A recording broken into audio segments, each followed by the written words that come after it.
السلام عليكم أصحابتان جعلة ومركلي فاضي بيوتي سو دوادا ورالي قالي maanta waxaan idin wadaa cilaan qurux badan oo flower ah maasha Allah oo hal dhinaca asxaabtaan jeclahay soo dhawaada haddii aad tahay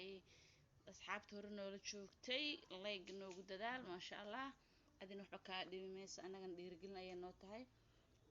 haddii aad tahay qof asxaabta ugu cusubna xafadla waxaan ka codsanayaa inaad subscribe saartid gambalaalkan furutid like sidoo kale commentiga